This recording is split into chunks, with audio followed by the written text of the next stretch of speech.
So the election is in about 100 days. Yep.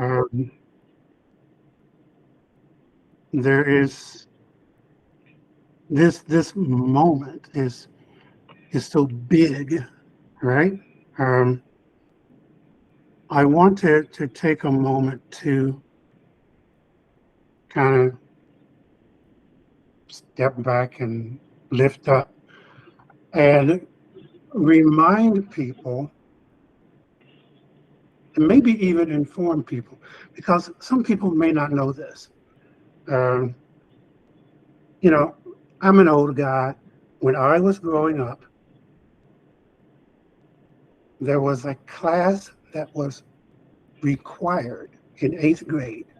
You did not have a choice about whether or not to take it. It was required, no matter what program you were in, what track you were on. In 8th grade, you had to take civics. Yep. And that meant that at the age of 13, for most people, at the age of 13, you had to learn, okay, about the legislative branch, the executive branch, and the judicial branch. That's right. Okay, at the federal, state, and local levels, right? Yep. And local, even that's subdivided because it's county and city or municipality, right? So if you just picture in your mind this grid, you know, um, legislative, executive, judicial, federal, state, county, municipality, you know, that grid, that's like a dozen chunks to that grid. Yep. And the responsibility of citizenship is for us to make informed decisions. In Pittsburgh, it turns out to be twice a year because we elected somebody every year. Yep. Yep. Yep. But twice a year, 2 days a year, our job is to make an informed decision about who to plug into all of those slots in all of those boxes. And I'm going to go ahead and confess I've never gotten really good at it. I strive, but that is it actually is a lot, right? It's one thing to develop convictions about who should be in the White House. It requires another level of engagement and self-informing to make a confident decision about who should be a local magistrate. Right? Right? And I'll be honest, Ms. Formley, I have forgotten where I even meant to go when I started this. It's all good. But I think I wanted to just like highlight the challenge of your work in terms of educating voters, right? Yeah. And also, well, even more than that, just to challenge each of us individually, you know, because VEEM can only do so much, right? Any other organization can only do so much. The parties themselves, they are going to pitch you their candidates and their agendas, but they are not going to educate you about the process, right? Correct. The press is supposed to do a lot of that, and they're supposed to do a lot of the work of helping us to hold our electeds accountable. Yep. You know,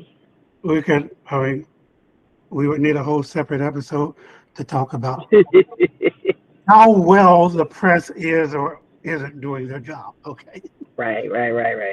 but in the end, it does fall on us as individuals to educate ourselves, especially those of us who didn't get the benefit, as I did, of being Right. forced to learn something about it when I was 13 years old, right? Right. And honestly, I feel bad, for anybody who was not required to take civics in 8th grade. Yeah. Because if I'm in my 20s, okay, and there are millions of people now, like between the ages of 18 and 25, right, for whom this Mhm. will be like their first presidential election, right? Yeah. If I'm one of those people, I don't know how I would even start figuring it out, right? Yep. Um, and I don't want to put you too much on the spot. And if you want to pass on this one, you can. But do you have? Is there anything that you would be able to say to like a 24-year-old, a 25-year-old, to help them get a start on figuring out this voting thing Yep. as like the first step towards adult citizenship? Mhm. Yeah. So I think regardless of how old you are, because there is a lot of tendency to say, "Oh, the young people," but a lot of young people know exactly what they're doing. There's also older people who have decided I'm disenfranchised and I feel away and I'm apathetic and I'm not doing it. Right. Mhm. So I want to make sure that we're looking at everybody, but definitely the kind of gearing toward the younger folks is social media.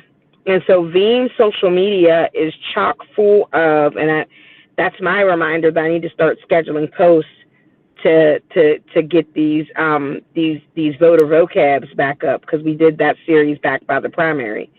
And and it's talking about, well, what is a Senate, U.S. Senate, do? What does the U.S. Congress do? We used to do that all in person at our VEEM voter education sessions, and then we pivoted to being online with the pandemic, and then we tried to bring back hybrid last year, and it's hard to get people to, because of Zoom fatigue and real life fatigue, it's hard to get people to want to. So we've kind of pivoted a lot of our voter education information online, to sharing our posts. Okay. So the average voter that, or the average person who follows VEEM that may feel like they don't know how they can help, or they don't know how to encourage people to vote, sharing that type of information, of educational information that is telling you what is this role and who do we need to fill it. Or, we say it all the time, like, electing somebody is like hiring somebody for a job. You can't Exactly. interview somebody for a job or hire them if you don't know what the job is. We got to Right. know what the job is. And so, and I didn't know what the job was. I went off of, the big stuff, and then I went to name recognition. Mm-hmm. Way before I got involved in VEEM, that's what I did. And so we offer services like that. There's also a lot of our partners do so much work. I want to shout out the League of Women Voters of Greater Pittsburgh.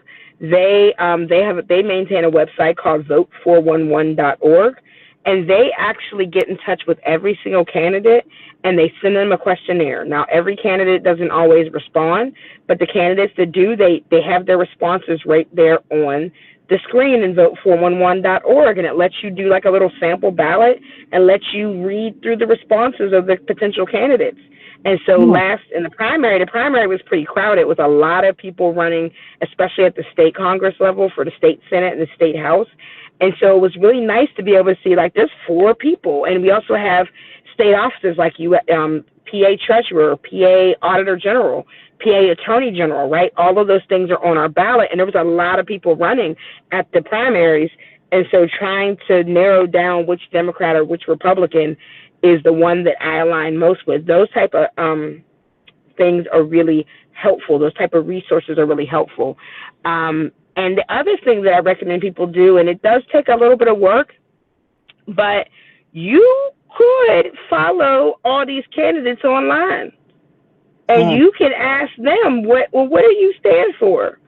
What are your points? You like, and it does take work, and sometimes we don't want to do the work. Sometimes we want the easy button. I can't tell you how many people hit me up on election day and say, Maryn, who should I vote for? Because I don't know. I'm not paying attention. And then I tell them, go call your cousin, call your grandma, call your friends. Right. Don't call me. Right. Don't call me, because I'm nonpartisan. I'm not supporting the candidate. I'm not doing that. Like, I don't want VEEM's reputation, whatever. But also because, no, I don't know really what you're like. We're cool, but maybe our values are different. You need to check in with somebody who got the same values as you and see who they're voting for. You know, and I could tell you that they're saying this about this person, they're saying this about that person. You make the choice, right? And so I think it's just up to us to stay plugged in. And if we don't know, we need to ask somebody. And so one thing that VEEM does always do, and we haven't quite set dates yet, but coming up on our anniversary weekend, which is September 30th, is our VEEM anniversary. We are planning we're planning some party stuff, but we're also probably going to try to pull together a candidates event sometime between the Meet the Candidates. It's our favorite thing to do. In the springtime, we had brunch with the candidates. This time coming up, I don't know what our theme is going to be, but we will feed you, and we will invite every single candidate that's going to be on your ballot, minus Kamala and Donald Trump. We're not inviting them. I'm not interested in the Secret Service. Nope. I'm going to tell you right now, we're not inviting them. But we will invite Casey. We'll invite McCormick. We're going to invite, Fetterman. We're inviting Summer Lee. I should name some more Republicans. Sorry. They don't always cry. I be trying to follow. I follow everybody on social media. All these candidates, I follow all of them, so that I can start to see their stuff in my algorithm, but also so I can make personal connections. Say, hi, I'm Maryn from VEEM. Please come on down. Please come to our Meet the Candidates, right? Because I become a person to them. I'm not just a potential voter, but I am a person. So, it says our meeting's at the end. Huh? And an influencer. Yeah. And, I am that, but they might not know me. So I'm just trying to, make a personal plea. Like, hello, will you come? Because a lot of times our emails go to spam. Because we email all these people. We go find their email addresses. We do a whole lot of work to try to get those people there, but we don't always hear back. So if I don't hear back, I'm in their inbox on their campaign page on Messenger. I think I'm still getting stuff from when Dr. Oz ran for Senate. I had to sign up for Dr. Oz emails because I was like, well, he's running, so I got to invite him. There you go. I never did. I put something in the form letter. They never did respond, but they put me on their mailing list, and I was like, oh, okay. Well, I'm plugged in now. I'm plugged in now, So, but yeah, we invite everybody though, And then too, also important to remember is that what I try to tell people is that people will shame you for not voting with a major party, but you also have the right to join the party that aligns with your values, or if you don't want to join the party, you can vote for the person that aligns with your values, regardless of their party. So there's going to be Republican and Democrats, and they get all the fanfare. But we have Green Party in Pennsylvania, we have Libertarians in Pennsylvania. I believe we still have the Keystone Party of Pennsylvania. There's also going to be independents, right? We got, I guess RFK is still running at the presidential level, but there are these independent candidates, and so they're not going to have the same size of team who's going to be texting you and calling you and doing all this other stuff the way that you're getting spammed by, probably Republican and Democrats, right? But that would be up to you, and especially, again, it's about checking in with your own heart and about what makes sense for you, and look to see what these other candidates are, and then also recognizing that for November, you can be whatever party you want to be, and you can vote for whatever party you want to vote for in every single election. If I want to go Democrat, Republican, Libertarian, Keystone, Democrat, Libertarian, if that's what I want to do, I can do it in November. because that's my business, as our friend Tabitha Brown said, because that's my business. I do what I want to do. Now, at the primary, I have to be registered as a member of the major party, and then I can only vote for people who are in my party, right? So that's another misnomer that people don't know. So I like to also encourage people that, like, you might feel a way about, how much campaign money, right? It's really cool and also really disgusting how many millions of dollars were raised for these campaigns, right? Mm-hmm. Mm-hmm. It's disgusting, right? But there's unhoused people on the street. There's, cancer still needs to be cured. There's a lot of stuff, right, where this money could be going, and you might feel a way about that. There are parties that also feel a way about that and don't want money in campaigns. So maybe it's an opportunity. So that's something else we do at VEEM. We not only try to bring the candidates to you, we try to educate you about these other parties and other parts of the system that kind of don't reach the limelight that you may not know about, but that might actually be that make you, and that's where that enrichment piece comes in. That's why that third E is there, because enrichment is, what am I getting out of this? How is this impacting my life? Did I go to the poll and go vote, and the lady at the table was really mean to me, and now I don't want to go back because she was mean? Like that type of stuff, that's where the enrichment comes from. So, because we know that, regardless if you're educated and regardless if you're empowered to vote, if your experience with it has been ugly, you're not going to go back. So we want to talk through that. We want to try to bring that out as well. So that enrichment piece is also important to us. Wow, I am so glad that you touched on that, because it would have been easy for me to miss it or not get to it. So thank you. And I also want to back up a little bit to also appreciate what you said about the parties. I mean, I'm looking at the clock, right? Because I can feel a rant coming on. I don't want to do a whole rant, but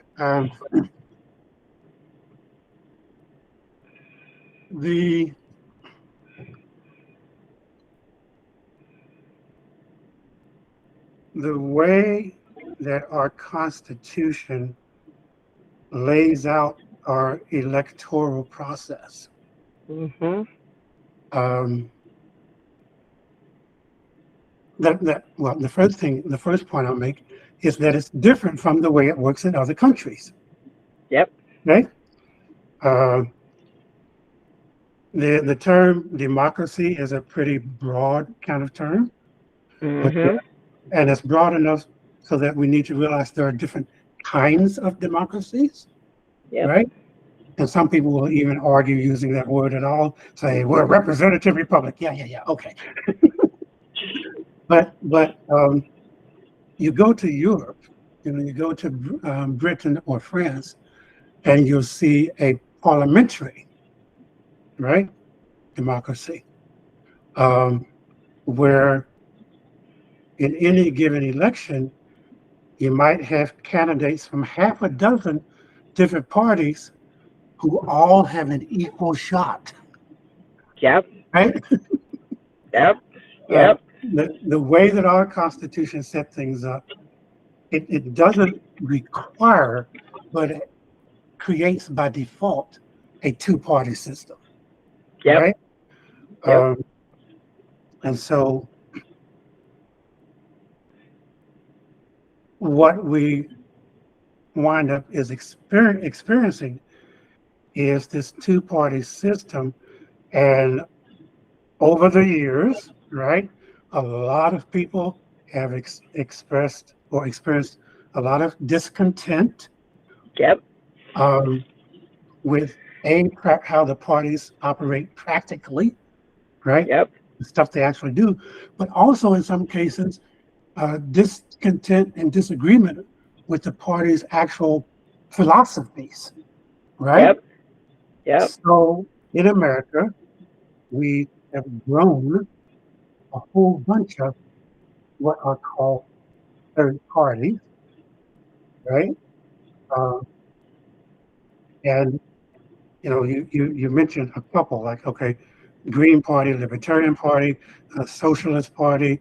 I mean, Mm-hmm. I don't know how long the list is. There are a bunch of them. Yep. And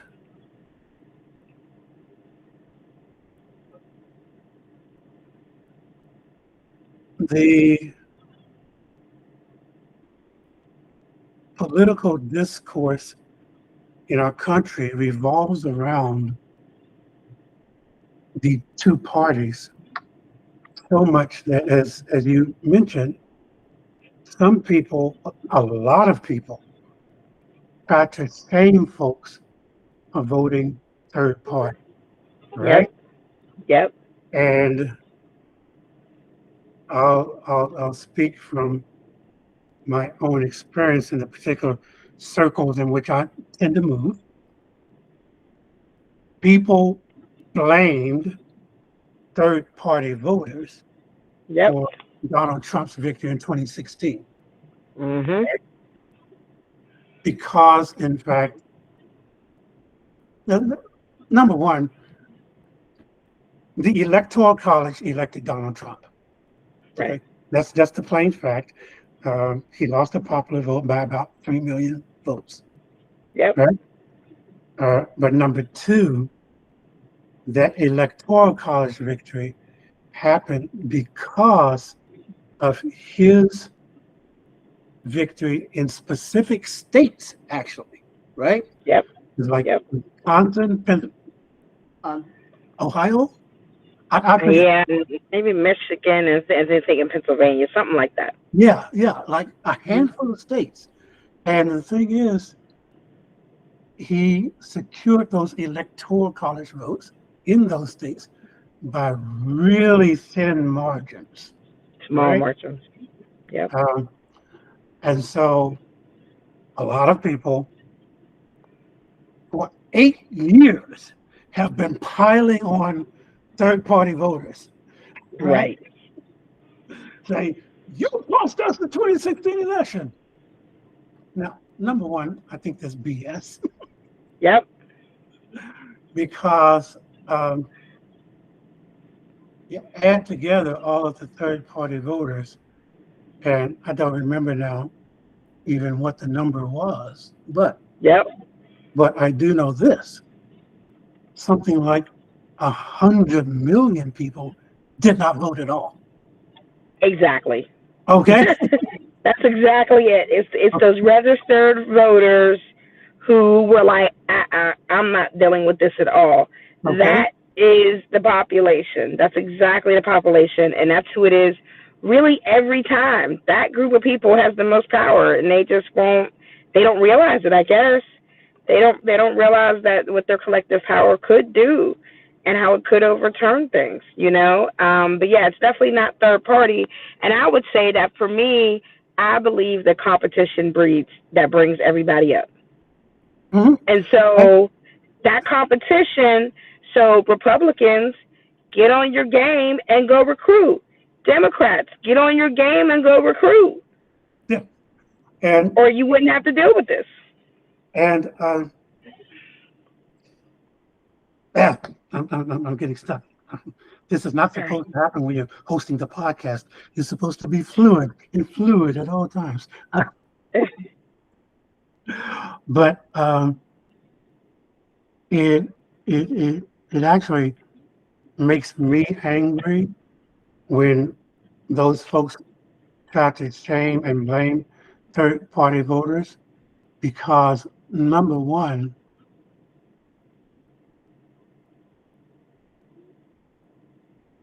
and I'm just referring to 2016 specifically, if the Clinton team had done their job better, they would have gotten enough of those 100 million people, right, to turn things the other way.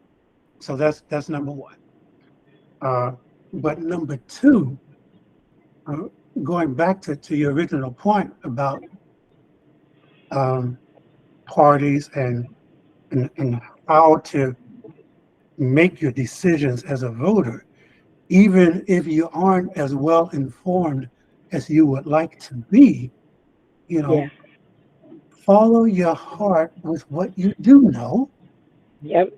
If that means voting for a libertarian, you vote for that libertarian. Yep. If that means voting for a Green Party person, you vote for that Green Party person. And if that means voting Republican in this box and Green in that box and Libertarian in another box, then you make those votes in those individual boxes. That's right. Because, number one, you need to be able, as you grow into full adult citizenship. I think I want to trademark that phrase because I haven't heard anybody use it, and I think there's a lot of power in it. Okay, I think most of us have no idea what full adult citizenship is. Yes. But as we grow into that, okay, and truly exercising your autonomy, your responsibility, and I'll even say sovereignty as a voter, because all of these people out there work for you, they work for us, right? Okay. That's right. That's right. Well, we are the ones in charge. There is no higher title in America in our civic life than the title of citizen. And that's right. I am going on a rant, aren't I? But, it is your God-given right and your constitutionally given right and responsibility to vote with the highest degree of integrity possible. Yes. So, you vote for whoever you feel most confident and comfortable and sincere about voting for. That's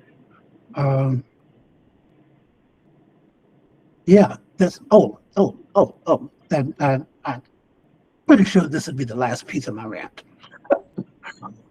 We also need to remember that the two parties we have now have not always been there. That's right. The Constitution did not, number one, the Constitution did not decree that there would be two parties, but it set things up so that they wound up creating two parties. And it definitely does not say what the two parties are going to be. Yeah, that's right. Okay. Now, you just go to Wikipedia and look at the history of political parties in the United States. Political parties have come and gone. Yep.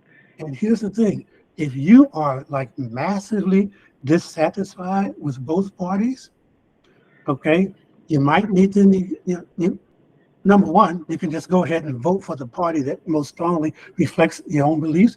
But number two, maybe you negotiate with yourself and say, okay, I'm going to vote for the party that I really want in this election. But in this election, I'm going to vote for the party that I think is closest to what I want to help them win. Because the party that I really want is not going to make it up here. That's right. Right? That's right. All right. The party that I really want, I might be able to get a magistrate in. I might be able to get a member of city council in. Right? Yes. I'm not going to get that with the party that I really want. But here's the thing: you vote as often as you can for the party that you really want. And that's how you build the party.